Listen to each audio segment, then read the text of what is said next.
Selamat pagi anak-anak semua. Apa kabar kalian? Harapan ibu, kalian semua di pagi hari ini dalam keadaan sehat.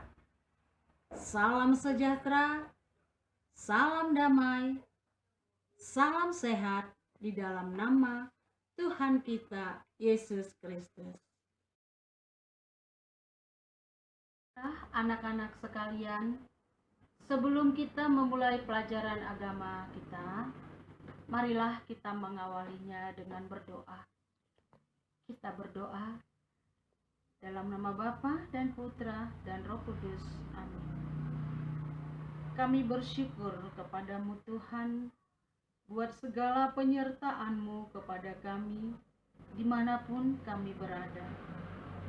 Allah Bapa yang Maha Baik, sebentar lagi Tuhan, kami akan membahas materi pelajaran kami, yaitu beragama sebagai tanggapan atas keselamatan Allah. Karena itu Tuhan, berkatilah kami semua. Bimbing dan terangilah kami melalui terang Roh Kudus-Mu, sehingga kami Tuhan mampu mengikuti pelajaran agama ini dengan baik. Demi Kristus Tuhan dan Juru Selamat kami, yang hidup dan berkuasa, kini dan sepanjang segala masa. Amin. Pada hari ini kita akan bersama-sama membahas tentang materi beragama sebagai tanggapan atas karya keselamatan Allah. Ibu ulangi, materi yang akan kita bahas pada pagi hari ini adalah beragama sebagai tanggapan atas karya keselamatan Allah. Allah telah menawarkan keselamatan. Kita sebagai umat beriman menanggapi tawaran Allah. Bagaimana kita menanggapi tawaran Allah tersebut? Yaitu dengan beragama. Nah, anak-anak, untuk melanjutkan materi kita hari ini, marilah kita bersama-sama melihat, mendengar, dan mempelajari materi ini di layar berikut ini. Di Indonesia, kita mengenal ada 6 agama dan diakui oleh pemerintah. Nah, bisa anak-anak lihat di dalam gambar-gambar ini. Itu menunjukkan tempat-tempat beribadah bagi agama-agama yang ada di Indonesia. Untuk semakin menghayati tentang beragama sebagai tanggapan atas keselamatan yang ditawarkan oleh Allah itu, marilah kita bersama-sama mendalaminya. Apa itu beragama? Apa itu agama? Dan bagaimana Tuhan Yesus mengajarkan kita supaya beragama dengan baik? Nah, anak-anak yang terkasih, pertama-tama kita lihat dulu apa itu agama. Ada banyak hal atau banyak orang mengartikan tentang agama. Salah satunya di sini mengatakan, agama itu adalah sebuah sistem, yaitu sistem yang mengatur kepercayaan dan peribadatan kepada Tuhan yang Maha Kuasa, serta tata kaidah yang berhubungan dengan budaya dan pandangan dunia yang menghubungkan manusia dengan tatanan kehidupan. Jadi, di sini intinya adalah bahwa agama itu adalah sebuah sistem yang mengatur kepercayaan dan peribadatan. Kemudian kita dapat melihat pada Kamus Besar Bahasa Indonesia atau disingkat dengan KBBI, bahwa di sana tertulis, agama adalah sistem yang mengatur tata keimanan atau kepercayaan dan peribadatan kepada Tuhan yang Maha Kuasa, serta tata kaidah yang berhubungan dengan pergaulan manusia dan manusia serta lingkungannya. Nah, anak-anak yang terkasih, dengan melihat kedua pengertian ini, kedua-duanya menyatakan bahwa agama merupakan sistem yang mengatur baik itu keimanan, kepercayaan, peribadatan, dan sebagainya. Maka kita dapat mengambil suatu kesimpulan bahwa bisa kita katakan bahwa agama itu merupakan suatu wadah di mana di dalamnya ada sebuah sistem-sistem yang mengatur keimanan dan kepercayaan manusia kepada Tuhan sebagai sumber keselamatan. Nah, inilah yang dapat kita simpulkan dari dua pengertian itu, bahwa agama sebagai sebuah wadah yang di dalamnya ada sistem yang mengatur itu sendiri.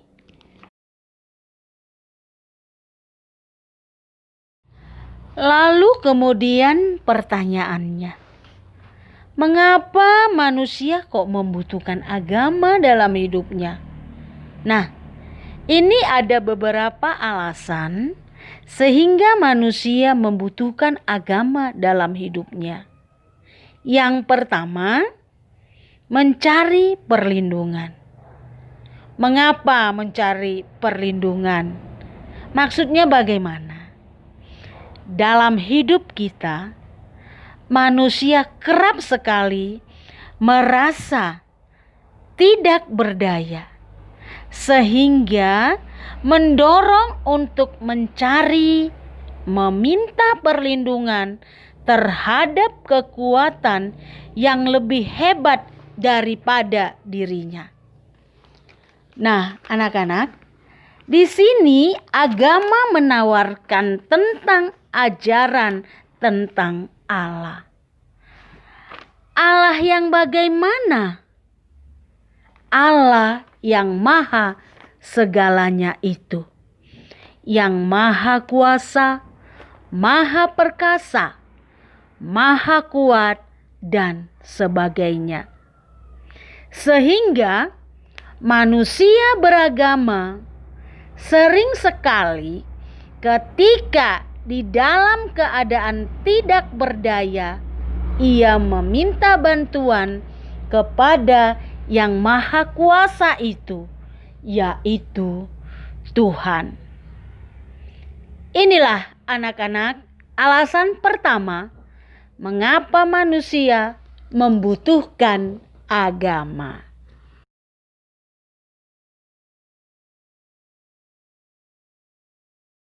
Nah, yang kedua, mengapa manusia membutuhkan agama adalah menemukan jawaban. Jawaban atas pertanyaan apa? Bukan atas pertanyaan. Tetapi apa? Jawaban atas pertanyaan-pertanyaan yang sulit dipecahkan oleh kemampuan akal budi manusia. Nah, ketika akal budi manusia sudah tidak mampu untuk mencari jawaban atas pertanyaan di dalam hidup mereka, di dalam agama mampu untuk menemukan jawabannya. Karena apa? Semua jawabannya bersumber dari Allah. Allah sebagai sumber segala sumber kehidupan dan kebahagiaan manusia. Inilah yang kedua. Yang ketiga adalah meneguhkan kata nilai. Orang membutuhkan agama untuk meneguhkan kata nilai. Maksudnya anak-anak, di dalam hidup kita bersama, dalam masyarakat itu ada nilai-nilai yang diatur dan ditetapkan bersama. Nah, untuk melihat apakah nilai-nilai itu baik, aturan itu atau kata nilai itu baik atau tidak, maka biasanya dilihat dari sudut pandang agama. Bagaimana agama mengajarkan itu? Ketika nilai itu dinyatakan oleh agama sebagai nilai yang baik dan benar, yang dihayati sebagai yang dikehendaki oleh Allah. Sedangkan yang jahat dan salah berlawanan dengan kehendak Allah.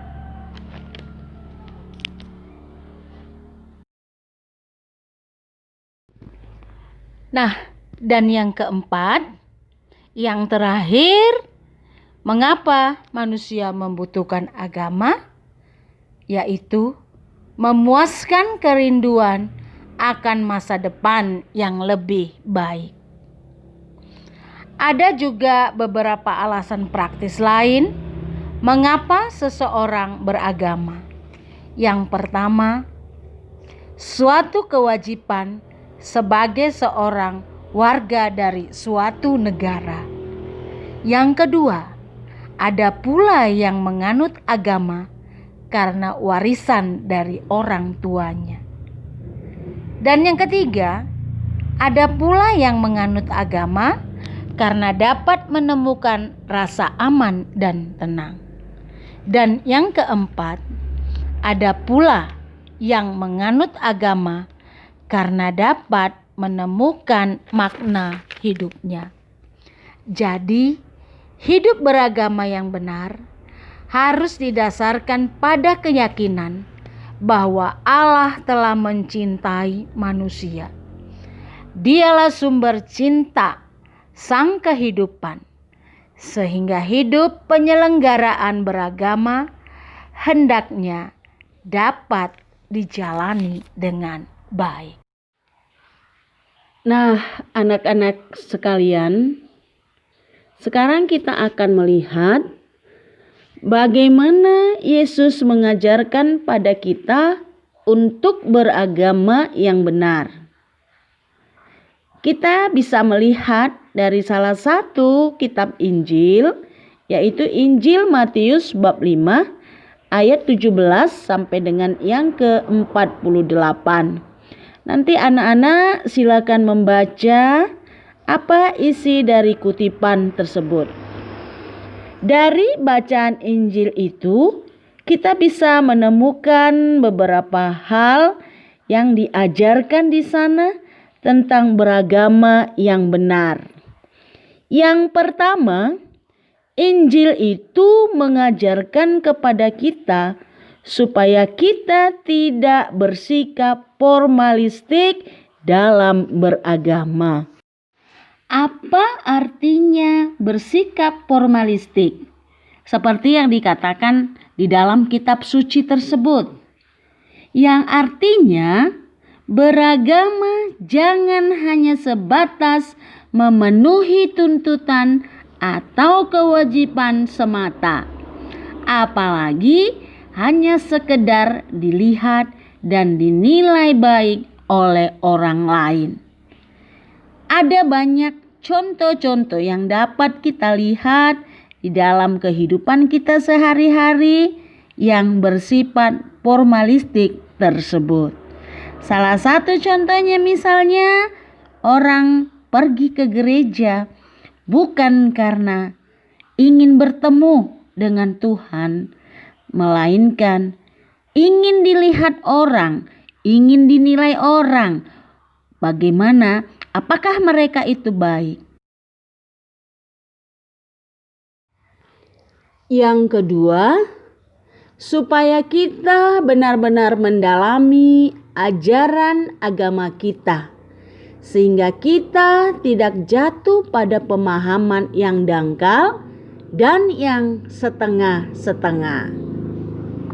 Yang ketiga, supaya kita dapat mengamalkan ajaran agama secara benar, tidak hanya sebatas pengetahuan.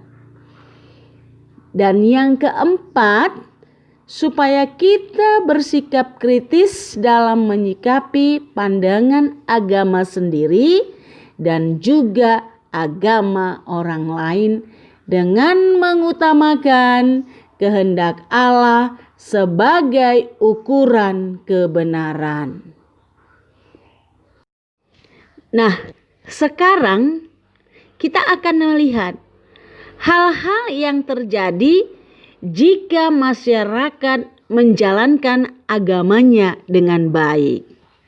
Yang pertama, timbul rasa damai, persaudaraan, dan juga kasih sayang. Yang kedua, terciptanya kerukunan antar umat beragama. Dan yang ketiga, berani rela berkorban untuk membela keadilan dan kebenaran.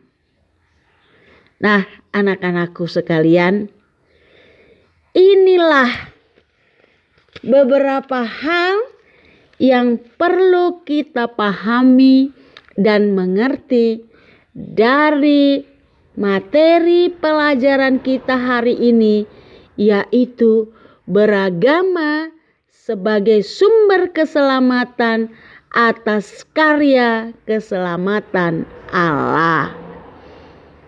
Anak-anakku sekalian, kiranya setelah melihat, mendengar, dan mempelajari materi tersebut, kalian Ibu harapkan dapat memahami isi dari materi yang baru saja kita bahas tersebut.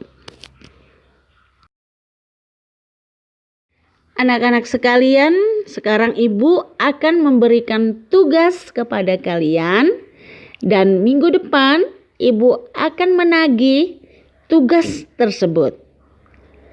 Yang pertama tugasnya, coba kalian ceritakan bagaimana pengalaman kehidupan beragama kalian di lingkungan kalian masing-masing. Yang kedua, apa hubungan antara agama yang satu dengan agama yang lain? Kiranya anak-anak sekalian bisa mengerjakan tugasnya dengan baik. Selamat belajar dan selamat mengerjakan tugasnya. Dan jangan lupa, setiap minggu kalian harus pergi beribadah ke gereja. Nah, untuk mengakhiri pelajaran kita ini, marilah kita menutupnya dengan berdoa. Demi nama Bapa dan Putra dan Roh Kudus. Amin. Terima kasih Bapa, sebab Engkau telah menyertai kami di dalam mengikuti pelajaran agama pada saat ini. Kiranya Tuhan Engkau memberkati, melindungi, dan memberikan terang Roh Kudus-Mu ke dalam kehidupan kami, agar kiranya kami mampu memahami hidup beragama di tengah-tengah masyarakat kami. Demi Kristus, Tuhan dan Juru Selamat kami yang hidup dan berkuasa kini dan sepanjang segala masa. Amin.